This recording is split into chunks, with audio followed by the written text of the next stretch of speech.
اداره پایگاه خبری بامداد ثبت ویدیویی رید نوبتی پلیس به ضد مهاجران تاجیک در یک ورزشگاه در کناره‌های غرب شهر مسکو را فرستادند.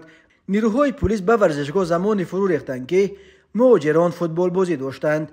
در ثبت ویدیویی دیده می شود که کارمندان پلیس به گونه تحقیرآمیز مهاجران را مجبور می کنند که در روی سبزه رو به زمین بخوابند و دستایشان را در پشت سر بگیرند.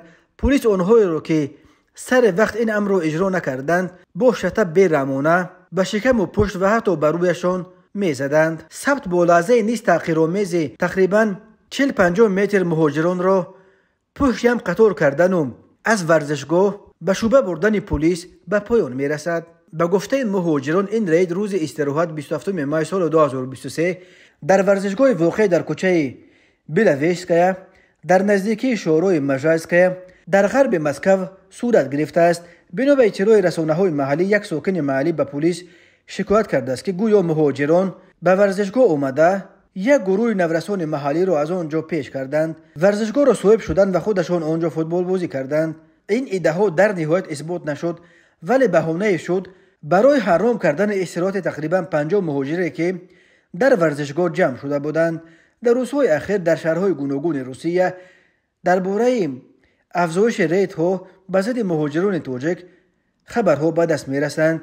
از جمله صبح بر وقت 19 می امسال کارمندان اطلاعات ملیسای تعینات مخصوص و خدمات فدرالی امنیتی و فسب به خوابگاه دانشجویان دانشگاه شهر کمسمولسک لب امور فرو ریخته دوربین‌های نظارتی را خاموش کردند و دانشجویان تاجیک را که یگان عمل غیر قانونی صادر نکرده بودند بیرحمانه لطکوب نموده حجت‌ها و تلفن‌های آنها را مصادره نمودند.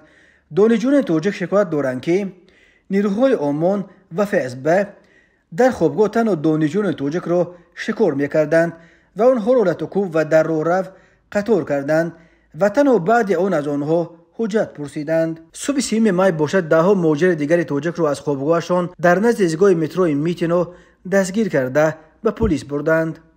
برخی ناظران امور تخمین میزنند که این موج نو تعقیبات و فشار نسبت به مهاجران تاجیک در روسیه میتواند به نتیجه های نشست یکم سران خطای و آسیای مرکزی در شهر سیاندراب داشته باشد که خطای در آن نشست به کشورهای آسیای مرکزی وعده قریب 50 میلیارد دلار سرمایه گذاری داده عملا خود را به این دولت ها حتی از روسیه هم نزدیکتر ساخت.